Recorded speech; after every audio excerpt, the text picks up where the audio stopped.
구조적인 문제에 있어서 우리 감염병 거점병원에서 전담병원의 역할은 어떤지, 어떻게 해야 될지 서울의대 감염내과의 김남중 교수께서 발표해 주겠습니다. 먼저 서지영 교수는 중환자의학회 차기 회장님이시고 김남중 교수께서는 감염학회 신임 이사장님이십니다. 회장님과 이사장님이 열띤 논쟁을 또 발표를 해주시기를 기대하면서 부탁드립니다. 고맙습니다. 네, 소개 감사합니다. 저는 서울대학병원에서 일하고 있는 김남중입니다. 전담병원의 역할에 대해서 말씀드리겠습니다. 다 보신 자료처럼 12월 3일자 WHO에서 발표한 우리나라 누적 환자 수 45만 7천여 명, 누적 사망자 수 3,700여 명입니다. 국립중앙의료원의 성호경 선생님께서 제공해 주신 자료인데 11월 달 이후에 붉은색으로 표시한 60세 이상의 분율이 늘어나고 있는 것이 명백합니다. 이런 특성이 한 가지가 있고, 스케일 5는 하이플로우 옥시저네이션을 받는 사람, 스케일 6는 기계환기를 받는 사람, 스케일 7은 에크모나 CRRT를 받는 사람입니다. 이러한 환자들의 분율도 늘어가고 있습니다. 즉 11월 이후 지금 최근 유행의 특성은 60세 이상 환자들의 분율이 높고 그와 연관되어서 중환자의 분율이 높다는 특성을 가지고 있습니다. 인구 100만 명당 사망자 수입니다. 코로나 사망자 수고 횡축은 시간축입니다. 서지영 선생님도 말씀하신 것처럼 어쨌거나 우리나라는 지금까지 환자 수도 적었고 인구 100만 명당 사망자 수도 적어서 적어도 어느 정도 잘하고 있었다. 저는 그렇게 생각을 합니다. 최근에 사망자가 이제 늘어나고 있는 것은 그래프에서도 보입니다. 우리나라에서 코로나19 환자를 진료하는 의료기관은 감염병 예방법에 근거하고 있는 기관이 감염병 전문병원, 국가지정 입원치료병상, 감염병 전담병원, 코로나19 거점 전담병원이 있고 법적 근거는 없으나 중수본이 운영하고는 임시로 운영하고 있는 것이 중증환자 치료병상 여러 가지가 있습니다. 감염병 전문병원은 중앙감염병하고 곤역감염병 전문병원이 있고 중앙은 국립중앙의료원이 책임지고 운영하게 되어 있고 곤역은 현재 4군데 병원이 책임지고 운영하게 되어 있습니다. 메르스 이후에 이런 법안이 생겼지만은 현실로는 아직도 중앙감염병원이나 곤역감염병 전문병원 건물의 실체는 없습니다. 수년이 지났지만 아직 준비가 안 돼 있다라는 뜻입니다. 국가지정 입원치료병상이나 중증환자병상은 주로 상급 종합병원 중심으로 이루어져 있고 감염병 전담병원은 공공병원 혹은 민간병원이 관여하고 있습니다. 당연한 얘기지만 환자의 중증도에 따라서 병상이 다르게 배정됩니다. 재택치료, 생활치료센터, 감염병 전담병원, 중증환자 전담 치료병상 등으로 증상 정도에 따라서 배정을 하고 있습니다. 이 테이블은 미국의 NIH에서 발표한 치료 전략 같은 것입니다. 우리가 들어서 알고 있는 렘데시비어라든지 덱사메타존, 또 바리스티닙, 토실리주맙 이런 약제는 폐렴이 있고 산소 요구량이 필요한 사람에게 단독 혹은 병합해서 주고 있고 폐렴이 있다고 하더라도 산소 요구량이 없는 경우는 보존적 치료를 하고 있습니다. 제가 말씀드릴 내용은 감염병 전담병원이니까 조금 더 정의를 확실하게 하고 가면은 감염병의 예방 및 관리에 관한 법률, 줄여서 감염병 예방법에서 정하고 있는 것이고 지정한 감염병 관리 기관 중 코로나19 입원 환자의 중등증 환자 전담 치료를 위해서 보건복지부 또는 지자체에서 별도로 지정한 병원으로 정의하고 있습니다. 공공병원도 있고 민간병원도 있습니다. 병원 전체를 코로나19 환자 진료에 사용하고 있는 병원도 있고 일부 병상을 내놓는 병원도 있습니다. 거점 전담 병원은 이 중에서 중증 환자 진료도 어느 정도 가능한 병원을 뜻하고 12월 2일자로 11,400여 병상을 가지고 있습니다. 그래서 주로 입원 환자 치료이다. 중등증 환자 치료이고 일부 중증 환자, 하이플로우 옥시저네이션이라든지 기계 환기 환자를 일부 보고 있습니다. 그래서 중증되었다는 치료로 따지자면은 진한 박스로 되어 있는 부분의 환자를 주로 보고 있고 점선으로 되어 있는 환자의 일부를 보고 있다. 그렇게 이해하시면 되겠습니다. 거점 전담병원이 아닌 그냥 전담병원의 문제는 뭐냐면은 중등증 환자, 즉 내이살 캐뉼라를 통해서 산소를 주는 환자를 주로 보고 있는데 그 중에 환자가 일부가 나빠져서 하이플로우 옥시지네이션 치료가 필요하기도 합니다. 그런 환자 진료까지는 할 수 있습니다. 그런데 문제는 그 다음 단계입니다. 하이플로우 옥시지네이션을 받는 사람 중에서 일부가 기계 환기가 필요한 상황이 올 것 같은데 기계 환기 환자를 볼 준비가 되어 있지를 않습니다. 준비가 되어 있지 않다는 것은 미케니컬 벤틸레이터 자체가 오래됐고 혹은 그 미케니컬 벤틸레이터를 다룰 수 있는 의료진, 간호사가 없기 때문에 하이플로우 옥시지네이션 치료를 하면서 이 환자가 숨이 더 차면은 인투베이션을 해야 될 것 같은데 해도 되는지 그런 걱정이 있습니다. 왜냐하면 현재 상황이 인투베이션 하고 나서 바로 전원이 안 되기 때문에 전원 적체가 있기 때문에 감염병 전담병원 의료진의 고충은 그런 것입니다. 이 환자가 더 나빠지면은 우리가 감당할 수는 없는데 보내려고 봤더니 잘 안 보내지더라. 이게 현재의 고충입니다. 1월자에 여러 감염병 전담병원 예시가 있는데 보시는 것처럼 상당수는 공공병원이고 일부 민간병원이 있습니다. 오늘의 주제는 코로나19 중환자 증가에 대한 우리의 대책은 이라는 주제고 저는 그중에 한 토픽을 맡았는데 감염병 전담병원에서 중환자가 늘고 있으니 중환자를 볼 수 있냐면 그렇지 않습니다. 조금 전에 말씀드린 것처럼 어퍼 리미트가 하이 플로우 옥시지네이션이고 그것도 극히 일부입니다. 그렇기 때문에 이 감염병 전담병을 늘린다고 해서 중환자 증가의 대책이 될 수 있냐면 그렇지는 않습니다. 서울대병원 국가지정 입원 치료병상이고 중등증, 중증, 최중증 환자를 보고 있고 진료 현장에서 어떤 어려움을 겪고 있냐면은 작년에도 한번 말씀드린 적이 있습니다만 의료진의 심리적 피로도가 증가하고 있습니다. 1년 전 사진하고 지금도 별로 다를 바가 없습니다. 의료진이라 하면 꼭 저 같은 전문의만 있는 것은 아닙니다. 역학조사관, 보건소 직원들, 간호사들 모두 힘들어하고 있습니다.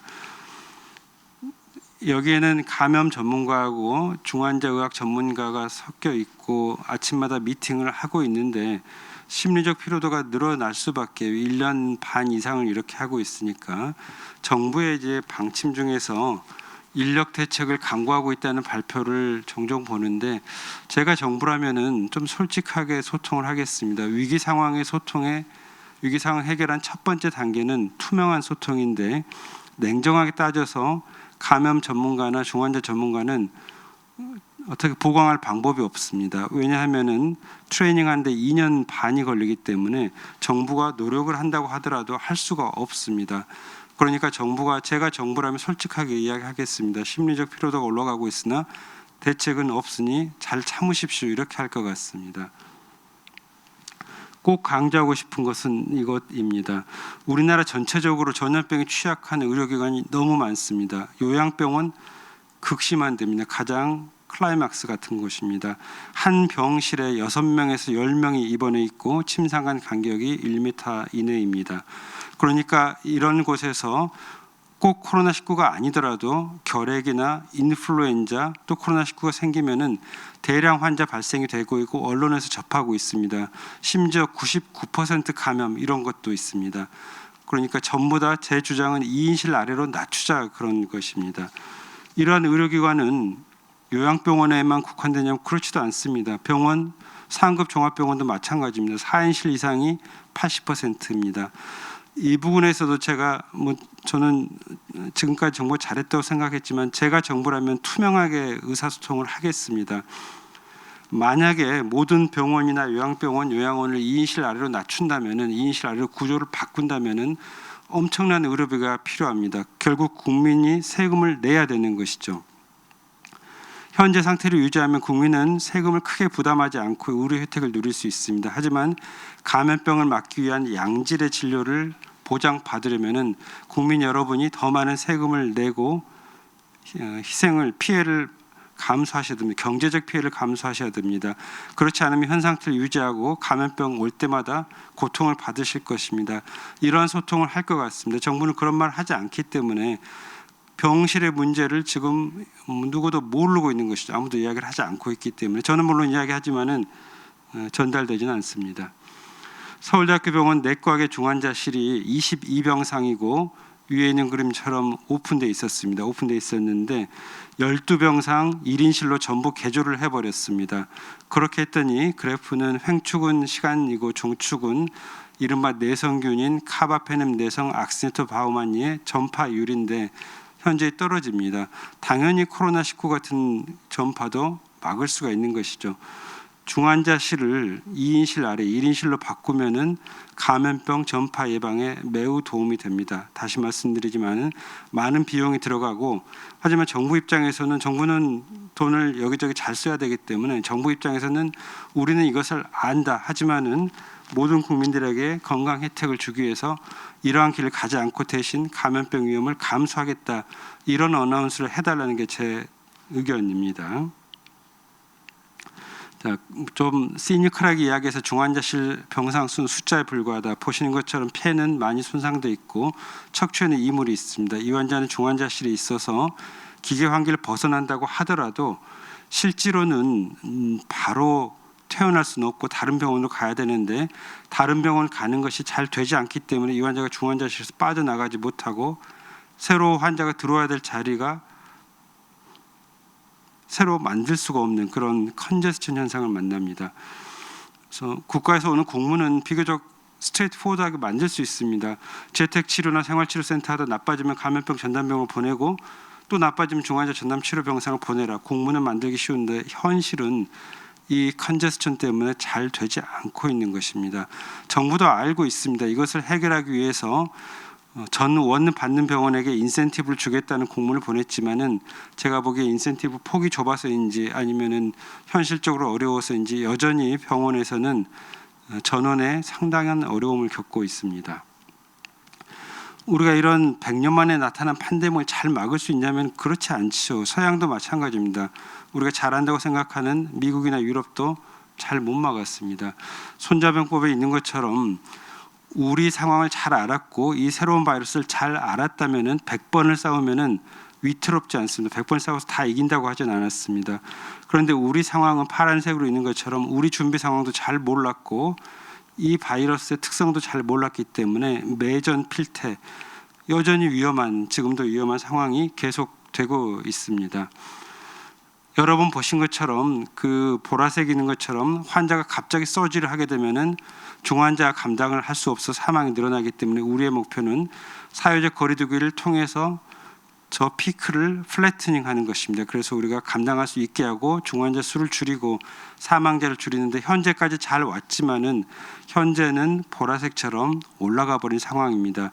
이 문제를 해결하려면은 피크를 낮추는 사회적 거리두기를 강화하거나 병상을 늘려서 저 피크를 소화해내거나 하는데 지금 정부의 전략은 병상을 늘린다인데 여러 번 지금 두 분이 말씀하신 것처럼 현실적으로 병상 늘리는 것에 한계가 와 있습니다. 사회적 거리두기 강화하면은 피크를 낮출 수 있을 것입니다. 정부가 발표한 내용은 사회적 거리두기 강화를 애매하게 한 것입니다. 거기에도 다 이유가 있을 것입니다. 환자 수를 줄이는 것에 반대 그뿐 사회적 거리두기 강화의 반대는 경제적 손실, 문화적 손실, 교육 손실을 감당해야 됩니다. 이러한 것을 저 같은 의사, 환자를 보는 입장에서는 어떻게든 환자 수를 줄이라고 요구하겠지만은 한쪽의 목소리이고 소상공인을 포함한 다른 목소리가 있습니다. 이런 것을 밸런싱 할 수 있는 것이 정부의 책무이고 리더십입니다. 그런 부분이 지금 여실히 필요한 상황이라고 생각을 합니다. 감염병 전담병원이 아주 역할을 못하는 것은 아닙니다. 만약에 한다면은 중환자실에 있는 환자가 기교환기를 벗어났지만 산소가 여전히 필요하고 격리가 필요한 사람을 감염병 전담병원에서 받을 수 있습니다. 받고 그 자리에 기교환기가 필요한 환자를 보내면 중증 전담병상으로 보내면 됩니다. 문제는 컨제스천이 없어야지만 이런 게 됩니다. 이렇게 해서 환자를 받았습니다. 감염병 전담병원이 받았는데 격리가 해제되면은 이 환자를 어디로 보내야 되는데 현실로 보내기 어렵습니다. 코로나19에 걸렸다는 딱지가 붙어 있고 또 잘 걷지도 못하는 환자, 이런 환자를 잘 받아주지 않기 때문에 컨제스천이 풀리지 않으면 감염병 전담병원도 자유롭게 환자를 보내주십시오 이렇게 할 수가 없습니다. 자, 마지막 슬라이드 요약하겠습니다. 감염병 전담병원의 역할은 중등증 환자하고 일부 중증 환자를 진료하고 있고 이 어려운 상황에 조금 더 해본다면은 회복 중인 코로나 중증 환자의 진료에 참여하고 그 전제 조건은 전원 병원의 확보가 쉬워야만 됩니다. 제가 생각하는 현장에서 느끼는 해결해야 될 문제, 의료진 필요도 해결하면 좋겠지만은 현실적으로 특히 감염 전문가나 종환 전문가의 필요도 해결할 수 없다고 생각합니다. 우리나라 중환자 발생이 감당할 수 있도록 유행 조절하려면 반대 이면에는 경제 손실, 교육적 손실과 밸런싱이 필요하고 이것은 저 같은 한쪽 목소리만으로 정할 수는 없고 정부의 판단과 밸런싱이 필요합니다. 자, 장기적으로 혹은 당장이라도 요양원, 병원을 2인실 이하로 변경해야 된다는 게 제 주장이고 현실적으로 급한 것은 전원병원 확보 정부도 알고 있고 노력하지만 잘 안 되고 있는데 이게 중요하다는 게 제 주장입니다. 예, 고맙습니다. 마치겠습니다. 네, 고맙습니다. 감염병 전담병원에서 우리가 재난 상황에서 어떤 역할을 해야 될지 그런 거에 대해서 우리 서울대학교 감염내과의 김남준 교수께서 발표해 주셨습니다.